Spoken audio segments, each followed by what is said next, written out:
Good morning बच्चों। आज मैं class 7th subject Hindi grammar chapter 3 part 3 पढ़ा रहा हूँ।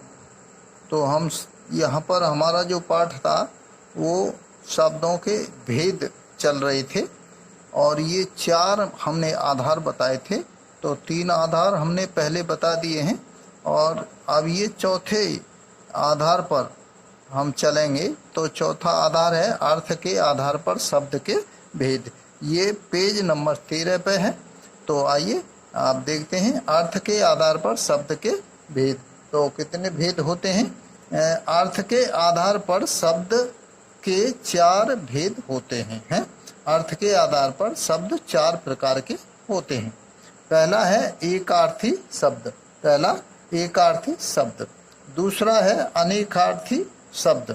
तीसरा है पर्यायवाची शब्द और चौथा है विलोम शब्द। विलोम शब्द इनको अर्थ के आधार पर 4 भागों में बांट दिया है। तो आइए इसको बारी बारी से समझ लेते हैं। का में देखो एकार्थी शब्द। एकार्थी शब्द तो एकार्थी शब्द क्या है?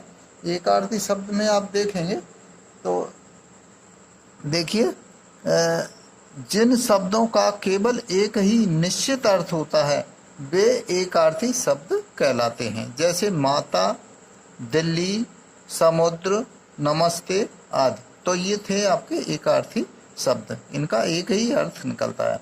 खा में देखो अनेकार्थी शब्द। अनेकार्थी शब्द का क्या मतलब होता है? तो ऐसे शब्द जिनके एक से अधिक अर्थ होते हैं वे अनेकार्थी शब्द कहलाते हैं। जैसे घन है। घन का देखो बादल, घटा, हथौड़ा है। अमर, अमर का वस्त्र, आकाश है।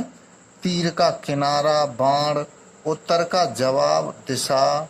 पत्र का पत्ता, चिट्ठी। कनक का सोना, धतूरा।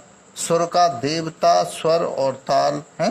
वर्ण का रंग, जाति, अक्षर। इस तरीके से ये अनेकार्थी शब्द होते हैं। गा में देखो पर्यायवाची शब्द। पर्यायवाची शब्द क्या है? तो समान अर्थों वाले शब्द पर्यायवाची शब्द कहलाते हैं। जैसे घर के पर्यायवाची हैं गृह, सदन, निकेतन, आवास और गेह हैं। ये पर्यायवाची शब्द हैं। इस तरीके से पर्यायवाची शब्द होते हैं। और चौथा है विलोम शब्द।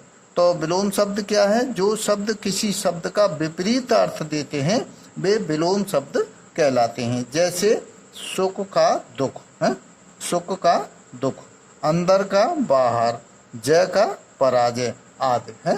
तो बच्चों इस तरीके से ये आप लोगों का जो पाठ है ये समाप्त हो गया है, पूर्ण हो गया है।